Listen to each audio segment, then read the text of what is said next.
Salam sejahtera Malaysia. Denyut nadi suara rakyat bergema di channel ini.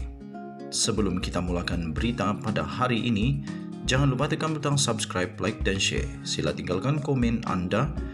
Denyut nadi suara rakyat terus bergema di channel ini. Salam sejahtera Malaysia. Denyut nadi suara rakyat bergema di channel ini. Sekarang ini menjadi persoalan semua orang adalah tentang Kabinet Perpaduan Datuk Seri Anwar Ibrahim.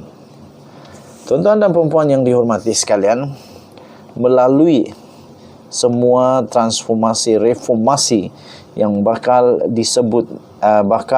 dilaksanakan oleh Datuk Seri Anwar Ibrahim, terutamanya baru-baru ini disebutkan yang viral di seluruh pelosok muka bumi di Malaysia ini, yaitu tentang komposisi, tentang siapa yang bakal akan dilantik untuk menjadi Menteri Kabinet dan sebagainya. Antaranya ialah hanya yang terbaik akan dipilih dan semua ahli parlimen merentasi parti layak menjadi menteri. Makna kata, bukan sahaja daripada Pakatan Harapan. Kalau ada orang di dalam Pakatan Harapan tak layak jugalah. Kemudian apa lagi? Komposisi. Lantikan menteri bukan daripada komposisi ataupun berapa banyaknya kerusi parti politik di dalam parlimen, tetapi mengikut keperluan Perdana Menteri dan kerajaan. Okey, jadi kerana itu tak semestinya banyak amat.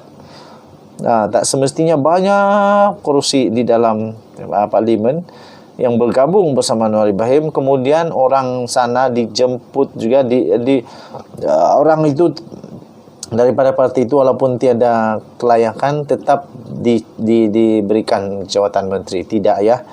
Kemudian apa lagi yang kita lihat yang boleh membuat reformasi adalah menteri di kalangan teknokrat. Tidak semestinya ahli politik akan diangkat menjadi menteri. Ini betul. Kemudian banyak lagi yang lain, bebas hierarki parti. Maksud kata, tiada lantikan mengikut jawatan dalam parti. Oh, kerana engkau presiden parti, engkau beri jawatan tinggi. Tidak begitu. Oleh kerana itu saya fikir, bakal-bakal yang akan dilantik oleh Anwar Ibrahim memang sudah ada pembayangnya. Pertama, orang itu mestilah bersih daripada sebarang bentuk yang tidak baiklah. Pertama. Kedua, orang itu memang betul-betul ada track record yang bagus. Orang itu betul-betul ada track record yang bagus. Nampaknya ada harapankah untuk Khairy Jamaluddin untuk jadi Perdana Menteri semula? Itu persoalan lah. Itu persoalan. Kemudian apa lagi? Keutamaan. Rakyat adalah keutamaan dan bukan parti politik. Okey, jadi saya fikir orang-orang yang bakal akan dilantik oleh Datuk Seri Anwar Ibrahim termasuklah tokoh-tokoh korporat. Termasuklah mereka yang memang bijak di dalam melaksanakan tanggungjawab mentadbir dengan baik. Jenis Malaysia mungkin kali ini akan berpeluang bersama dengan Datuk Seri Anwar Ibrahim mentadbir negara Malaysia. Kerana apa? Bukan politik lagi yang penting. Selama ini politik. Kali ini bukan politik lagi yang penting, tetapi rakyat yang penting, negara yang penting nombor satu. Ya, jadi saya fikir komposisi kabinet kali ini adalah komposisi yang terbaik. Saya fikir akan ada pakar-pakar ekonomi yang disedut masuk di dalam menteri. Mungkin juga ada tokoh-tokoh sukan yang memang berpengalaman boleh membuat perubahan di dalam sukan ataupun di dalam apa yang bidang mereka yang terbaik, mungkin juga akan jadi menteri. Okey, apa pendapat kamu? Itu pendapat saya. Denyut nadi suara rakyat bergema di channel ini. Bye-bye.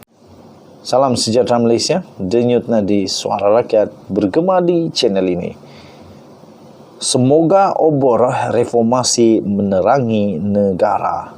Ditulis oleh Zulkifli Ahmad sebagai satu ulasan yang telah diterbitkan di Malaysia kini. Alhamdulillah, obor perjuangan reformasi yang telah dinyalakan oleh Anwar Ibrahim sejak lebih 2 dasawarsa atau lebih tepat lagi 24 tahun bakal menerangi seluruh pelusuk tanah air apabila dia diangkat sebagai Perdana Menteri yang ke-10 negara Malaysia. Sebagai tokoh Islam yang disegani oleh sentero dunia, Anwar membawa sinar harapan baru dalam agenda kerasnya melawan serta membenteras rasuah, nepotisme, salah guna kuasa dan mutakhir ini kleptokrasi atau rompakan harta dan kejayaan negara oleh para pemimpin negara yang tamak haluba. Bukan semua. Amat didambakan dengan kepimpinan tokoh reformasi ini, ekonomi negara Malaysia sekali lagi akan dimartabatkan, sekali lagi akan kembali dalam trajektori untuk dimartabatkan sebagai antara harimau Asia. Betul. Segala jerih payah, segala perit jerih yang pernah dilalui, diharungi dalam pelbagai ranjau dan liku-liku jatuh dan bangun di dalam perjuangannya, termasuklah di penjara, diaibkan, dihina, dikhianati dan difitnah. Sebaliknya, menjadikannya insan berintelek tinggi, yang insan berintelek tinggi ini berjiwa wajah, sekaligus cikal dan tabah mengharungi 1001 cabaran. Ayuh, kita bersama mendoakan agar Anwar akan terus diberi taufik dan inayah Allah untuk terus memimpin negara tercinta ini. Dengan berkat sokongan semua serta pasukan kabinet perpaduan yang bakal dibentuk, Malaysia pasti akan kembali bersinar dan bermaruah di mata dunia. Malaysia akan berhajatkan tokoh ini buat memacu reformasi atau islah yang sebenarnya. Pepatah Arab ada menyebutkan, orang yang tidak mempunyai sesuatu tidak dapat memberi sesuatu itu. Ditulis oleh Zulkifli Ahmad, iaitu pengarah strategi amanah. Tulisan ini tidak semestinya mencerminkan pendirian Malaysia kini dan juga tidak semestinya mencerminkan pendirian daripada channel ini, The Twin TV. Tapi betul juga, semoga obor reformasi terus menerangi negara dan semoga Datuk Seri Anwar Ibrahim tidak akan berubah.